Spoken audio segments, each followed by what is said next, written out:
Value zone hyper mart Nandamuri Balakrishna గారిచే November 28న నాచారంలో గొప్ప ప్రారంభం. నమస్తే వనిజ గారు. నమస్తే అండి. వనిజ గారు, నిద్రలేమి సమస్య Hmm. అన్ని ఆరోగ్య సమస్యలకి ప్రధాన కారణం నిద్ర లేకపోవడం. ఎస్ కానీ ఇది కూడా చాలా ఎక్కువైందండి కదండి? అవునండి. ఇదివరకు రోజుల్లో ఇంత సమస్య ఉండేది కాదేమో బహుశా. Hmm. చక్కగా హాయిగా పడుకుంటే మళ్ళీ మార్నింగ్ లేవటమే ఉండేదేమో. ఇప్పుడు అట్లా కాదు, పడుకోవటానికి ఇబ్బంది పడటం, మధ్యలో మెలకు వచ్చిందంటే మళ్ళీ పడుకోవాలి, మళ్ళీ నిద్రలోకి వెళ్ళాలి అంటే ఎంతో ఇబ్బంది పడిపోవటం. కరెక్ట్. దీనివల్ల నెక్స్ట్ డే అంతా కూడా చాలా Disturb అయిపోతుంది. చాలా డిస్టర్బెన్స్ గా అయిపోతుంది. Hmm. ఏ వర్క్ మీద ఫోకస్ చేయలేకపోతాం. Yeah. అసలు నిద్రలేని సమస్య ఇంత పెరగటానికి మీ రీసెర్చ్ లో Hmm. అబ్జర్వ్ చేసిన పాయింట్స్ ఏంటండి? ఒకటి వర్క్ స్ట్రెస్ అండి. అంటే ఎవరు ఖాళీగా లేరు కదా ఇప్పుడు, అంత Hmm. బిజీ షెడ్యూల్స్ ఉన్నాయి. ప్లస్ మన డేని మనం ప్లాన్ చేసుకోలేం సరిగా. ఒకటి ఏంటంటే ఆఫీస్కి వెళ్తే 8 hours ఆఫీస్, నార్మల్గా చూస్తే 8 to 9 hours ఆఫ్ వర్క్. ఇప్పుడు అందరూ బోత్ ఇండివిజువల్స్, వైఫ్ అండ్ అవును, హస్బెండ్ అవును. ఇద్దరు వర్క్ చేస్తారు.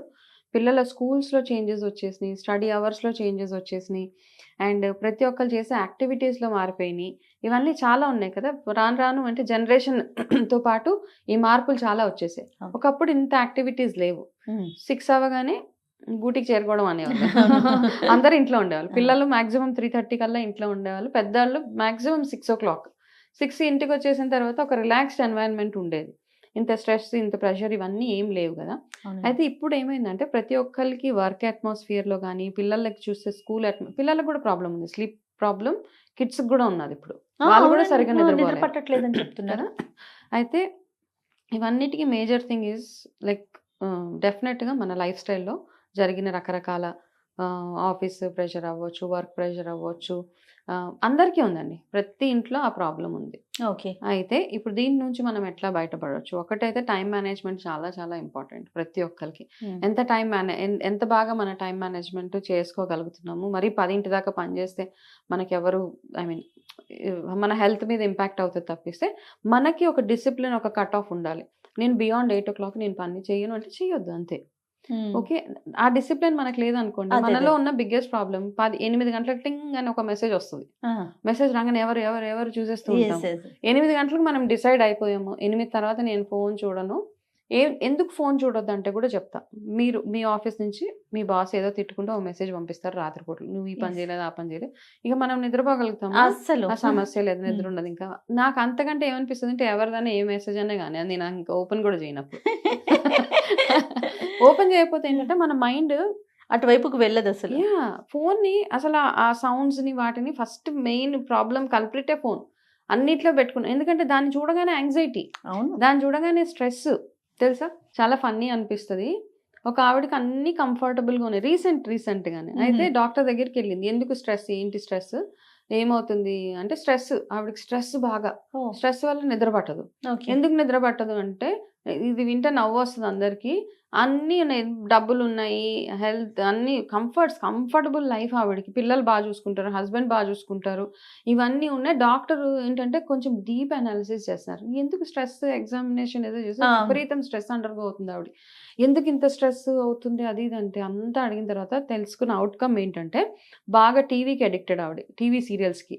ఇప్పుడు ఒక సస్పెన్స్లో ఆపేసింది, రేపేమవుతుంది అనే ఆలోచనలో ఆమెకి ప్యూర్ స్ట్రెస్. దానికి మనం అనుకుంటాము ఓన్లీ వర్క్ ప్రెషర్ అనుకుంటాము, ఈ సీరియల్ అడిక్టెడ్ స్ట్రెస్ కూడా చాలా ఈ మధ్య కాలంలో. నిద్ర పట్టదు, అట్లా ఆలోచించే వాళ్ళు చాలా మంది ఉన్నారు చూడండి. సీరియల్స్కి టూ మచ్ అడిక్టెడ్ అయిపోయి రేపేమవుతుంది, ఎందుకంటే వాళ్ళకి వేరే టైం పాస్ ఏది లేదు. సో వాళ్ళు టూ మచ్ ఆఫ్ ఇన్వాల్వ్మెంట్ అయిపోయి అందులో. అండ్ నేను అది విని నేను చాలా ఆశ్చర్యపోతాను, ఇలా కూడా ఉంటాయా అనేసి. స్ట్రెస్, ఆ లెవెల్ స్ట్రెస్సెస్ కూడా ఉంటాయి. సో ఇవన్నిటిని మన చేతిలో ఉండదు. మనం ఎంత చెప్పినా మన యాక్షన్ మనం తీసుకోవాలి. ఇప్పుడు నేను ఇక్కడ డిస్కస్ చేసి చెప్తా మనకు తెలిసిన ఇన్ఫర్మేషన్. కాకపోతే నా హెల్త్ బాగుండాలంటే స్లీప్ వల్ల వచ్చే ఫస్ట్ రోగాలు డయాబెటీస్, బీపీ, థైరాయిడ్. ఇదే కాకుండా అపియరెన్స్లో కూడా మార్పులు వచ్చేస్తూ ఉంటాయి. హెయిర్ లాస్ అయిపోతూ ఉంటుంది, మీకు ఒబెసిటీ పెరిగిపోతూ ఉంటుంది. ఇంకా డెఫినెట్గా మీరు చూడడానికి కూడా మీరు స్లీప్ డిప్రైవ్డ్గా కనిపిస్తే ఎక్కడ చూసినా మనకు నిద్ర వచ్చేస్తున్నట్టుగా కనపడుతూ ఉంటుంది. కాబట్టి అసలు వర్క్ చేయలేము. సో ఇన్ని ఉంటాయి. ఇవన్నిటి వల్ల నెక్స్ట్ డే పొద్దున్న ఎప్పుడో నిద్ర లేవాల్సిన టైంలో మంచి నిద్ర వస్తూ ఉంటుంది.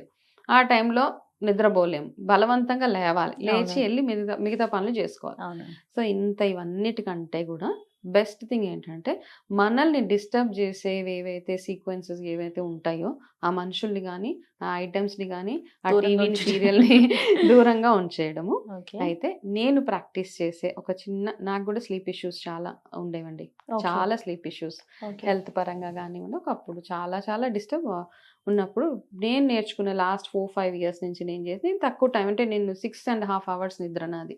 ఓకే. నా ఇప్పుడు కూడా అంతే. 6.5 అసలు ఎన్ని అవర్స్ పడుకోవాలండి? మర్చిపోయాను. చాలా మంది నేను 5 hours పడుకుంటా నాకు సరిపోతుంది, నేను 6 hours పడుకుంటా సరిపోతుంది, కొంతమంది నేను 10 hours పడుకుంటా అయినా చాలదు, ఇలా వింటూ ఉంటాం. ప్రాపర్ స్లీప్ టైమింగ్స్ ఏంటి? ఓకే. అంటే ఈ మధ్య వింటూ ఉంటాం, నేను పడుకున్నా, నేను యాక్టివ్గా ఉన్నాను, నేను సూపర్ ఫిట్గా ఉన్నాను అనేసి. అయితే అవంతా ఏంటంటే వాళ్ళు మెంటల్గా ఫిక్స్ అయిపోతారు అనమాట, నేను యాక్టివ్గా ఎంత ఉన్నా. సో బట్ ఏంటంటేనంటే బాడీ తత్వాన్ని బట్టి ఆహా. ఒక్కొక్క బాడీ టైప్కి 6 hours 6.5 మినిమం స్లీప్, ఓ 7.5 9 hours ఈ స్లీప్ ప్యాటర్న్స్ ఉంటాయి ఒక్కొక్క బాడీ టైప్ని బట్టి. అప్పుడు వాళ్ళకి మనం అనాలిసిస్ చేసిన తర్వాత వాళ్ళకి చెప్పొచ్చు, మీకు ఇంత నిద్ర, ఇన్ని అవర్స్ ఆఫ్ స్లీప్ అవసరం మీకు, అది చెప్పొచ్చు. చిన్నపిల్లలు అంటారా, టీనేజర్స్లో చిన్నపిల్లల్లో ఒక్కటి మనం గుర్తుపెట్టుకోవాల్సింది ఏంటంటే, చిన్నపిల్లలకి గుడ్ 18 hours కూడా నిద్రపోయే పిల్లలు ఉన్నారు, చంటి పిల్లలు కాబట్టి. టీనేజ్కి వచ్చిన పిల్లలకి ఎస్పెషల్లీ గుడ్ 9 hours ఇచ్చేయండి. వాళ్ళని కొంతమంది పేరెంట్స్ మరీ టార్చర్ పెట్టేస్తారు, లేవండి లేవండి లేవండి, వాళ్ళకి 9 hours స్లీప్ అవసరం వాళ్ళకి.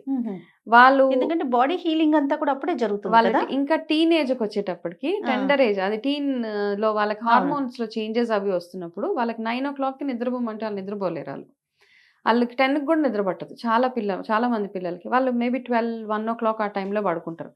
నెక్స్ట్ డే స్కూల్ ఉంటుంది కాబట్టి వాళ్ళకి కొంచెం డిసిప్లిన్ నేర్పించి, వాళ్ళ హార్మోనల్ ఇంబ్యాలెన్స్ వల్ల వాళ్ళు నిద్రపోలేకపోతున్నారు. సో ఆ టైంని వాళ్ళు ప్రొడక్టివ్గా యూజ్ చేసేలాగా చూడాల్సిన రెస్పాన్సిబిలిటీ పేరెంట్స్కి ఉంది. ఆ టైంలో ఫోన్స్ చూస్తున్నారు మా పిల్లలు, అందుకే పడుకోవట్లేదు కంటే కూడా వాళ్ళకి ఈ హార్మోనల్ చేంజెస్ వల్ల వాళ్ళకి నిద్ర రావట్లేదు కాబట్టి వాళ్ళు ఏదో వాళ్ళని ఎంగేజ్ చేసుకుంటున్నారు. But phone is not an option. Phones కానీ టీవీస్, వాళ్ళని వేరే యాక్టివిటీస్లో దేంట్లోనే పెట్టడం ఒకటి. ఇవన్నిటికంటే ఇంపార్టెంట్గా మనం నిద్రపోయేటప్పుడు ఎవరికైతే స్లీప్ ఇష్యూస్ ఉన్నాయో, ఆయుర్వేదంలో గసగసాలు కొంచెం వేడి చేసి దాని జ్యూస్ తీసి తాగమంటారు, లేదా గసగసాలను ఒక మూట కట్టి దాని వాసన చూస్తే నిద్ర వస్తుంది అని అంటారు. భ్రామరీ ప్రాణాయామం ఒకటి ప్రాక్టీస్ చేసేదాన్ని. దాంతోపాటు నేను బ్రీదింగ్ ప్రాక్టీస్ చేసి స్లీప్, నాకు ఏదైతే స్లీప్ ఇష్యూస్, నాకు చాలా స్లీప్ ఇష్యూ ఉండేది, నిద్ర సరిగా ఉండేది కాదు. ఓకే. ఓకే. అదే నేను చాలా ఇంటర్వ్యూస్లో కూడా చెప్పాను, నిద్ర వల్లనే నాకు మేజర్ ప్రాబ్లం ఏదైతే వచ్చిందో అది నిద్ర వల్లనే వచ్చింది నాకు. Oh my God. So left nostril breathing బాగా వర్క్ చేస్తుంది మనకి స్లీప్ రావడానికి. సో ఒక 20-25 days ప్రాక్టీస్ చేయండి, వెంటనే రాకపోయినా జస్ట్ ఏం చేస్తామంటే ఇది క్లోజ్ చేసేస్తాం కదా, ఇది క్లోజ్ చేసి ఒక 3 seconds ఇన్హేల్, రెండు కూడా ఎక్స్హేల్ ఎక్కువసేపు చేయాలి. కాదండి, రెండు కూడా రెండు లెఫ్టే. ఓకే, రెండు లెఫ్టే చేయండి. లెఫ్ట్ తోటి బాగా వర్క్ చేస్తుంది. అయితే ఇన్హేల్ ఎంతసేపు 5 seconds ఇన్హేల్ చేస్తే డబల్ ఎక్స్హేల్. ఓకే, ఊపిరి పైకి 5 seconds తీస్తే కనుక లెఫ్ట్ నోస్ట్రిల్ తోటి కొంచెం ఎక్కువసేపు 12 seconds. అట్లా అట్లీస్ట్ మీరు మాక్సిమం ఒక 3 minutes అట్లా చేస్తే పడుకునే ముందండి, నిద్రపోయే ముందు స్లోగా ఇంప్రూవ్ అవుతుంది చూడండి దాని. ఓకే, అట్లానే ప్రాణాయామ, నాడీ శోధన ఇవన్నీ ఉన్నాయి ప్రాక్టీసెస్, అవన్నీ చేసుకోవచ్చు మీరు. అవన్నీ మనం వేరే వీడియోలో చూపిస్తాం, నాడీ శోధన అవంతా. బట్ ఇది ఒక్కటి చిన్నగా ఇప్పుడు చిన్న టెక్నిక్, అసలు టిప్, ఇది ఒక్కటే ప్రాక్టీస్ చేసి అఫ్ కోర్స్ పడుకునే గంట ముందు మొబైల్స్, నేను ఎలాగైతే చెప్పాను మెసేజెస్, ఫస్ట్ మనకి ఆందోళన అనిపించే మెసేజెస్ కానీ అవేం చూడక్కర్లేదు ఆ టైంలో. సో ఈ మధ్య ఒక పెద్ద ప్రాబ్లం ఏంటంటే, నేను ఫోన్ తీసిన ఫోన్లోనే ఇన్స్టాగ్రామ్ ఉంటుంది కదా, ఏ పనికో తీస్తాను, ఇన్స్టాగ్రామ్ ఒక పాపప్ వస్తే వెళ్తానే ఉంటాను, అమ్మో ఇదేంట్రా నాయన అనిపించి కొంచెం అది పక్కన పెట్టేయాలి. అంటే మనం కాన్షియస్నెస్ అవసరం అక్కడ, మనం కాన్షియస్ గా ఉండాలి. డెఫినెట్ గా అన్నిటికీ అట్రాక్ట్ అయిపోతాం, ఎవరం అతీతం కాదు కదా.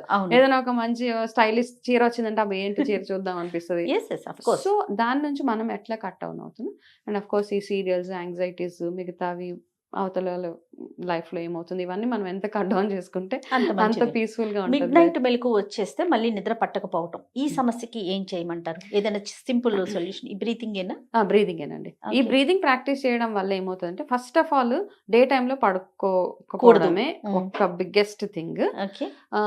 కానీ నైట్ కొంత ఏజ్ వచ్చిన తర్వాత నైట్ లో చాలా మందికి నిద్ర పట్టదు. సో వాళ్ళు డే టైం కాసేపు నిద్రపోండి, ఎందుకంటే అది అవసరం వాళ్ళకి. ఓకే ఓకే డే స్లీప్ అసలు పడుకోకూడదు, ఒబిసిటీ ఏం రాదు. మీకు నైట్ నిద్ర లేకపోతే పొద్దున్న ఒక అరగంట గంట సేపు నిద్రపోండి, no problem at all. Night and కొంచెము ఇలా మధ్యలో మెలకు వచ్చేస్తుంది అన్న వాళ్ళు ఈవినింగ్ టైమ్స్లో అట్లీస్ట్ ఒక 40 నిమిషాలు ఇంట్లో అన్న వాకింగ్ చేయండి. బాడీకి కాస్త అలసట అవసరం. ఈ మధ్యలో మెలకు వచ్చేసిన వాళ్ళంతా సెడెంటరీ లైఫ్ స్టైల్ ఉన్న వాళ్ళేనండి. చాలా మటుకు చూస్తే 80% ఏం యాక్టివిటీస్ లేకుండా బేసిక్ సింపుల్ యాక్టివిటీస్ చేసుకున్న వాళ్ళకి మధ్యలో మెలకు వచ్చేస్తూ ఉంటుంది. బాడీ ఎప్పుడైతే బాగా అలసిపోతుందో అప్పుడే నిద్ర ఎక్కువ పడుతూ ఉంటుంది.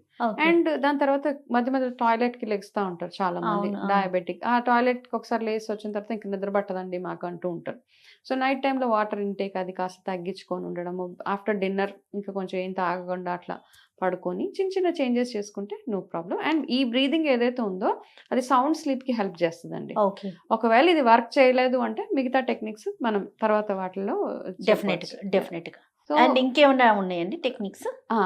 అఫ్ కోర్స్ మనం ఎట్లా తింటున్నాం అంటే మన నిద్రకి మన భోజనానికి ఎంత గ్యాప్ ఉన్నది కూడా చాలా.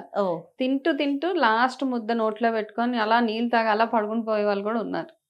అట్లా పడుకుంటే 2 రకాలుగా ప్రాబ్లం. ఒకటి నిద్ర రాదు సరిగా, స్లీప్ అంటే కొంతసేపే నిద్ర వస్తుంది. దాని తర్వాత మన నిద్రపోయే టైం కల్లా మన ఫుడ్ అరిగిపోవాలి మన బాడీలో, అది అంటారు అనమాట. అంటే at least minimum 3 hours gap. 7 o'clock తింటే 10 o'clock మీరు బెడ్ హిట్ చేసేలాగా చూసుకోవాలి. అట్లాంటివి చేసి పడుకునే ముందు కొన్ని కషాయాలు కొన్ని డ్రింక్స్ అవన్నీ ఉన్నాయి, అవి తాగితే కొంచెం మంచి నిద్ర పడుతుంది.